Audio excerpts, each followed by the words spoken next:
Hello दोस्तों, नमस्कार। आपका अपना यूट्यूब चैनल TCC एजुकेशन में स्वागत है।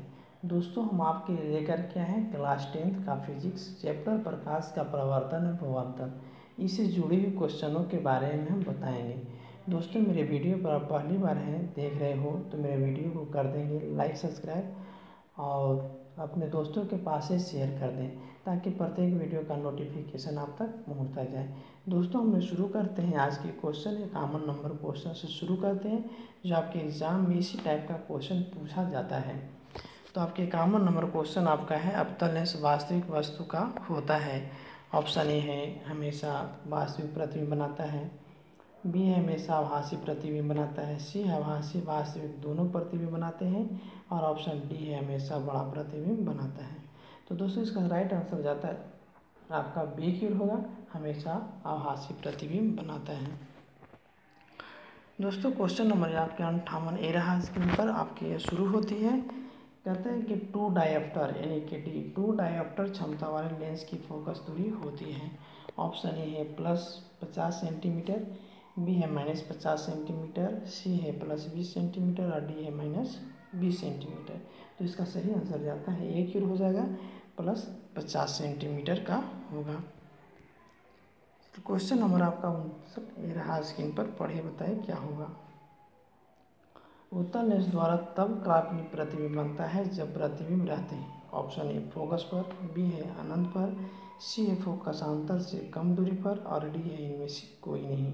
तो दोस्तों, इसका सही आंसर जाता है सी की ओर हो जाएगा, फोकसांतर से कम दूरी पर होता है। यानी कि उत्तल लेंस द्वारा प्रतिबिंब काल्पनिक प्रतिबिंब बनता है कब बनता है, जब प्रतिबिंब आपके फोकसांतर से कम दूरी पर होगा। इसलिए राइट आंसर आपका हो जाएगा सी हो जाएंगे यहाँ पर। चलिए क्वेश्चन नंबर गाइस आपका ये 60 ये रहा। जब कोई वस्तु अनंत पर आता है तो उत्तल लेंस द्वारा उसका प्रतिबिंब बनता है। ऑप्शन ए है फोकस तथा लेंस के बीच, बी है फोकस पर, सी है फोकस की दूनी दूरी पर और डी है इनमें से फोकस और अनंत के बीच बनता है। तो दोस्तों, इसका सही आंसर जाता है बी की ओर होगा। कहता है कि जब कोई वस्तु अनंत पर आता हो तो उत्तल लेंस द्वारा उसका प्रतिबिंब बनता है।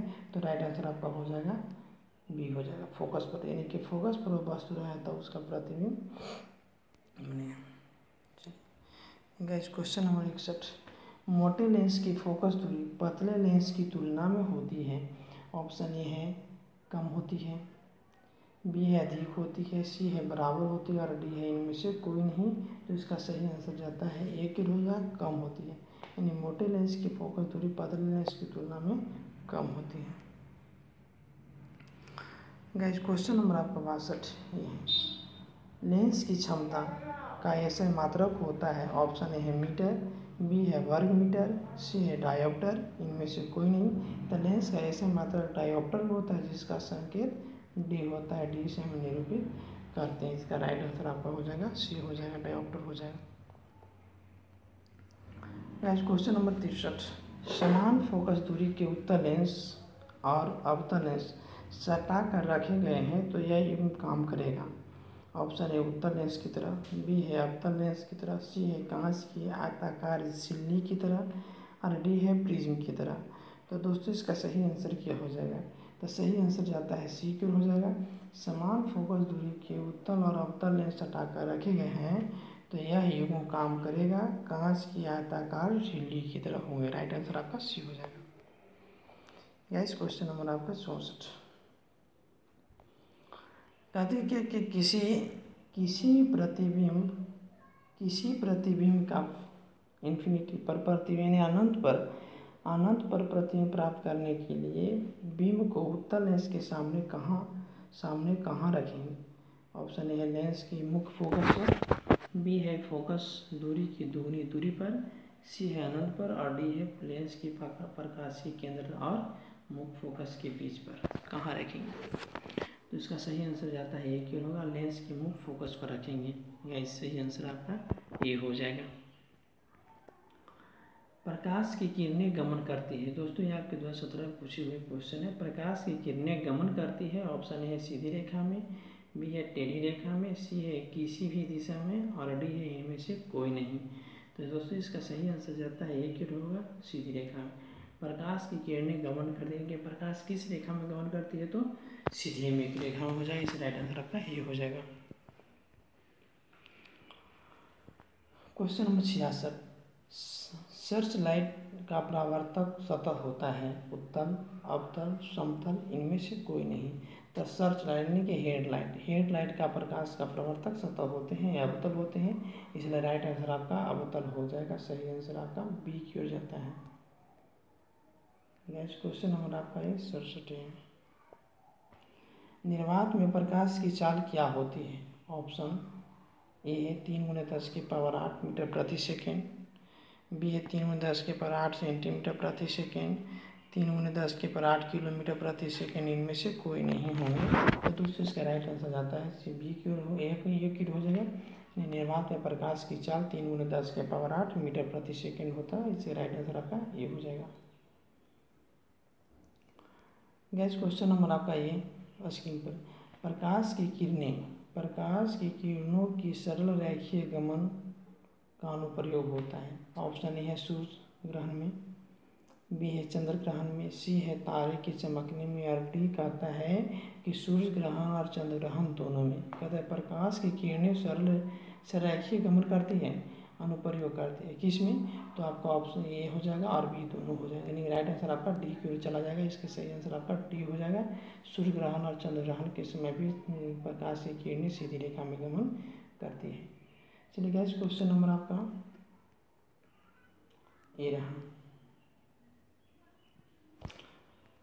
69, कहता है किसी वस्तु की छाया तभी बन सकती है जब प्रकाश की किरणें गमन करेगी। ऑप्शन ए सीधी रेखा में, बी है टेढ़ी रेखा में, सी है किसी भी दिशा में, और डी है इनमें से कोई नहीं। तो इसका सही आंसर जाता है ए की ओर, यानी किसी वस्तु की छाया तभी बन सकती है जब प्रकाश की किरणें गमन करेगी। कौन सी रेखा में? सीधी रेखा में। इसी राइट आंसर आपका हो जाएगा, यहाँ पर ए हो जाएगी सीधी रेखा में।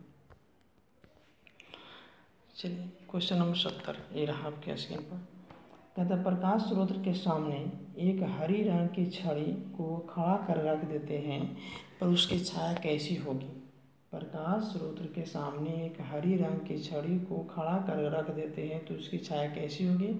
ऑप्शन ए कहता है लाल रंग का होगा, बी है हरी रंग का होगा, सी है काली रंग का होगा, और डी है जो पीले रंग का होगा। तो दोस्तों इसका राइट आंसर क्या होगा? कहते हैं प्रकाश की किरणें में जब किसी हरी छड़ को रखा जाता हो तो उसकी छाया काली हो जाएगा, यानी किसी भी रंग में। यानी रात के समय जब प्रकाश दिखाई देता है किसी वस्तु की छाया उस वस्तु को काला या सफ़ेद ही दिखाई देती है, यानी कि वस्तु को सफ़ेद या काला रात में ज़्यादा दिखाई देती है। इसे राइट आंसर आपका सी की ओर चला जाएगा। क्वेश्चन नंबर आपका 71, किसी प्रकाश स्रोत के सामने एक रुकावट रख देने पर बनती है। ऑप्शन ए छाया बनती है, उच्च वाया बनती है, ये कुछ भी नहीं, और डी कहता है कि ये और भी दोनों होंगे। तो किसी प्रकाश के सामने रुकावट के लिए किसी प्रकाश के मतलब एक पर्दे के झाग दिया जाता हो, यानी घेर दिया जाता हो, तब बल्ब के दूसरी तरफ बढ़ने वाली जो आपकी होंगी वो क्या कहलाएगा? छाया होगा या उच्च छाया होगा, यानी राइट आंसर आपका डी की ओर चला जाएगा। सही आंसर आपका सी डी हो जाएगा। 72, प्रकाश स्रोत के सामने एक गेंद को रखने पर उसकी छाया कैसे बनती है? ऑप्शन ए ठोस गोल, बी है वृत्ताकार, सी है त्रिभुजाकार, और डी है चौकोर। तो इसका सही आंसर जाता है आपका बी की ओर, वृत्ताकार। प्रकाश स्रोत के सामने एक गेंद को रखने पर उसकी छाया कैसी बनती है? तो राइट आंसर आपका बी चला जाए, वृत्ताकार रूप में वह दिखाई देती है। दृष्टि के भौतिक अनुभूति को कहा जाता है। ऑप्शन ए प्रकाश, बी है ध्वनि, सी है तरंग, इनमें से कोई नहीं। तो इसका सही आंसर जाता है ये कि प्रकाश। दृष्टि की भौतिक अनुभूति को कहा जाता है क्या? प्रकाश कहा जाता है। इसे राइट आंसर आपका ये क्यों चलेगा? प्रकाश एक रूप है। ऑप्शन ए है शक्ति का, बी है ऊर्जा का, सी है कार्य का, डी है बल का। तो इसका सही आंसर जाता है बी की ओर हो जाएगा, ऊर्जा का। प्रकाश एक रूप है किसका? ऊर्जा का। प्रकाश एक प्रकार की कारक है, यानी कि ऊर्जा, प्रकाश एक प्रकार की ऊर्जा देती है। राइट आंसर आपका बी चला जाएगा। चलिए शीशा या कांच किस प्रकार का माध्यम है? ऑप्शन ए प्रकाशीय, बी है अप्रकाशीय, सी है ए और बी दोनों हो जाएंगे, डी इनमें से कोई नहीं होगा।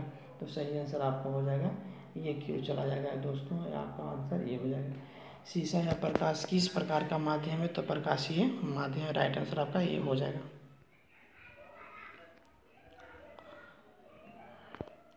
किस माध्यम में प्रकाश की किरणें माध्यम के कणों को करती हैं, ऑप्शन ए है गर्म कर देता है, प्रकाशित कर देती है, सी है माध्यम के कणों को गति प्रदान करती है, और डी है कहता है ए बी सी यानी कि तीनों हो जाएगा। कहता है किसी माध्यम में प्रकाश की किरणें माध्यम के कणों को क्या करती है, गर्म भी कर देता है, प्रकाशित भी कर देता है। सी राइट आंसर आपका डी की ओर चला जाएगा, सही आंसर आपका हो जाएगा डी हो जाएगा। गर्म भी कर देता है, प्रकाशित भी कर देता है, माध्यम के कणों को गति प्रदान भी कर देता है, इसलिए राइट आंसर आपका डी हो जाएगा। कहते हैं प्रकाश किस ऊर्जा का रूप है, विकिरित ऊर्जा का, ए है, या एक बल है, सी ए और बी दोनों, डी कोई नहीं। प्रकाश किस प्रकार का ऊर्जा है, तो प्रकाश एक विकिरित ऊर्जा है। विकिरित प्रकाश यानी कि सभी दिशाओं को फैलाने का काम करता है। प्रकाश किसी वस्तु जो दोस्तों निकलता है तो सभी दिशाओं में फैलाने का भी काम करते हैं, इसलिए गाइस आपका सही आंसर ये क्यों चलेगा, विकिरित कर देती है यानी प्रकाश सभी दिशाओं में फैला देती है। प्रकाश तरंग किस प्रकार की तरंग होती है, ऑप्शन है ध्वनि तरंग के समान होती है, बी है विद्युत चुंबकीय तरंग है, सी है कोई तरंग नहीं है, डी है इनमें से कोई नहीं होगा। तो सही आंसर आपका बी की ओर चला जाता है। प्रकाश तरंग किस प्रकार की तरंग होती है, तो विद्युत चुंबकीय तरंग होती है, इसलिए राइट आंसर आपका बी की हो जाएगा। कहते हैं दोस्तों आपका यह प्रकाश तरंग को के गमन किस प्रकार के माध्यम की आवश्यकता होती है, ऑप्शन ए है द्रव्यात्मक माध्यम, बी है किसी प्रकार के माध्यम नहीं, सी है ए और बी दोनों हो जाएगा, डी इनमें से कोई नहीं होगा। तो दोस्तों इसका सही आंसर जाता है बी की ओर होगा, यानी कि प्रकाश तरंग गमन करने के लिए किस प्रकार के माध्यम की आवश्यकता होती है, तो किसी प्रकार के माध्यम की आवश्यकता नहीं होती है, राइट आंसर आपका बी की ओर जाएगा। क्वेश्चन नंबर 80, प्रकाश की तरंग दैर्ध्य अन्य बाधाओं की तुलना में होती है, बहुत छोटी होती है, बहुत बड़ा होता है, सी समान होता है, और डी इनमें से कोई नहीं होता है। तो सही आंसर आपका ए की ओर चला जाएगा। प्रकाश की तरंग दैर्ध्य अन्य बाधाओं की तुलना में बहुत छोटी होती है, इसलिए राइट आंसर आपका ए की ओर जाएगा। क्वेश्चन नंबर 81, प्रकाश की चाल विभिन्न माध्यमों में होती है, एक समान, भिन्न भिन्न है, ए और बी दोनों हैं, इनमें से कोई नहीं होगा। तो दोस्तों सही आंसर जाता है आपका बी की ओर। प्रकाश की चाल विभिन्न माध्यमों में भिन्न भिन्न होती है, यानी कि सभी पदार्थों का चाल भिन्न भिन्न होता है, इसलिए राइट आंसर आपका बी जाएगा। दोस्तों आपके क्वेश्चन नंबर 82 ये रहा, प्रकाश किरण है, प्रकाश का बिंदु पथ है, किरण का बिंदु पथ है, सी है ए और बी दोनों हैं, डी है इनमें से कोई नहीं होगा। तो दोस्तों आपका सही आंसर जाता है ए की ओर।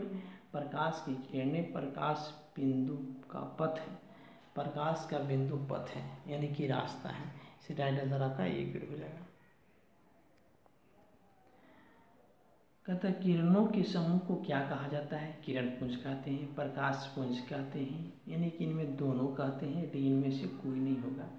तो कहता है कि प्रकाश के किरणों के समूह को किरण पुंज या प्रकाश पुंज भी कहते हैं, तो राइट आंसर आपका सी की ओर चला जाएगा, ऑप्शन नंबर सी सही होगा।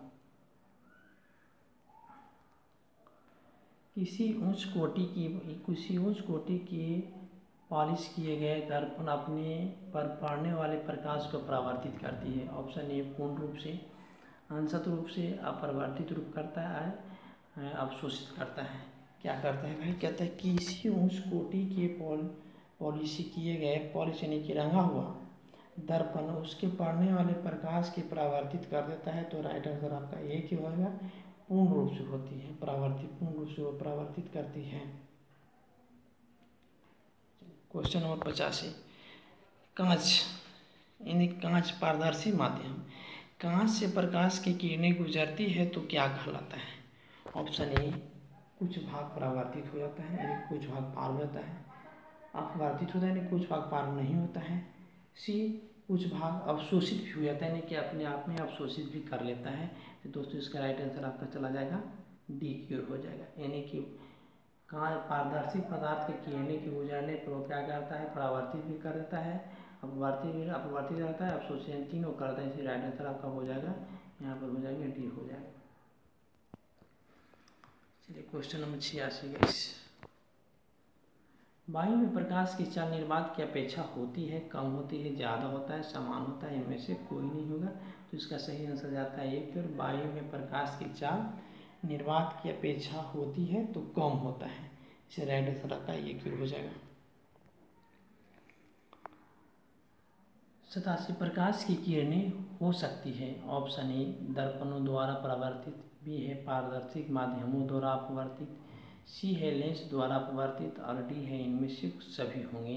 तो दोस्तों इसका सही आंसर जाता है डी क्योर हो जाएगा। प्रकाश की किरणें हो सकती है, प्रकाश की किरणें आपका हो सकता है, दर्पण किसी भी परावर्तित करता है, पारदर्शक पदार्थों से भी हो सकता है, लेंस से भी हो सकता है, यानी कि इसका सही आंसर डी की ओर चला जाएगा। इसे राइट आंसर आपका यहाँ पर डी हो जाएंगे गाइस। Question number 88। किसी पारदर्शक माध्यम से प्रकाश की किरणें गुजरने पर आपतन कोण और निर्गत कोण में क्या संबंध होता है। आपतन कोण और निर्गत कोण क्या होते हैं, बराबर होते हैं। जब पारदर्शक पदार्थ से किरणें गुजरती है तो आपतन कोण और निर्गत कोण के बीच बना कोण समान होता है, बराबर होता है। इसे राइट आंसर आपका एक होगा।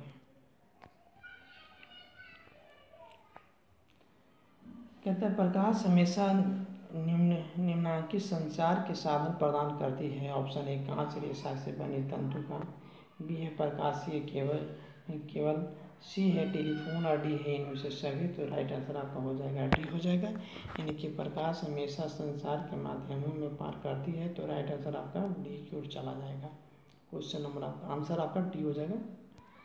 चलिए दोस्तों क्वेश्चन नंबर आपका 90 यह स्क्रीन पर रहा, बताइए क्या होगा।